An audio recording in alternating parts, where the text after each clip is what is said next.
Hi, it's Jen from Shabby Fabrics announcing our newest block of the month, and this time it's a mystery. Who doesn't love a mystery? This is called Too Cute to Spook. This is one of the blocks that'll be in your 10-month block of the month, starting in September of 2021. Just a lot of fun. I used two primary collections for this project. The Hometown Halloween shown here, and on the set next to me are some of the Kimberbell Basics. And because I just could not resist, I grabbed some glitters, and those will be sprinkled throughout our blocks. As you can see on this one here, our kitty's green eyes.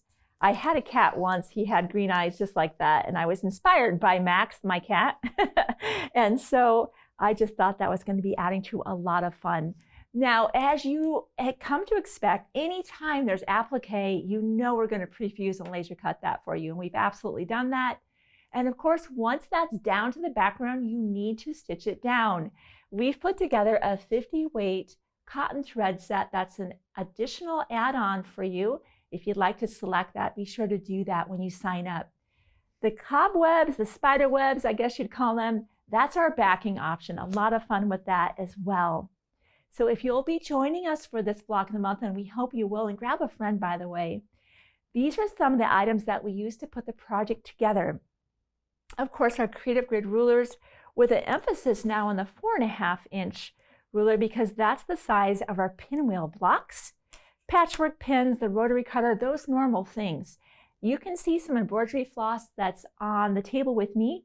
That'll be included in your kit. And hey, by the way, if you're like, I don't know much about that hand embroidery, I'm not too sure about those pinwheels. You know what the fun thing is? We have a Facebook group for this block of the month. I want you to jump into that. I'll be doing additional video support and some of the videos that you can expect from me. So if maybe you're a little bit hesitant, I'm going to take care of all that for you. Just tune in and I'll talk you through. And some of the videos that you can expect will be how to use a light box and applique pressing sheet and a layout diagram to pre-assemble our applique shapes so we can move them onto the background as a complete unit.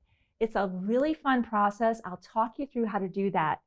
Once we get to the pinwheels, we'll talk about different approaches to making half-square triangles, accurate piecing, and also my favorite option of making half-square triangles which result in pinwheels are the star singles. You need the 2-inch star singles. We'll go through all of those options in those additional videos. And of course, the little bits of hand embroidery that are in some of the blocks, I'll be offering some tutorials on that as well. Nothing super complicated with hand embroidery, definitely on the beginner level. So if you're brand new, hey, jump in. Maybe this is your first block of the month, but whether you're new or you're experienced, everyone's going to have a great time.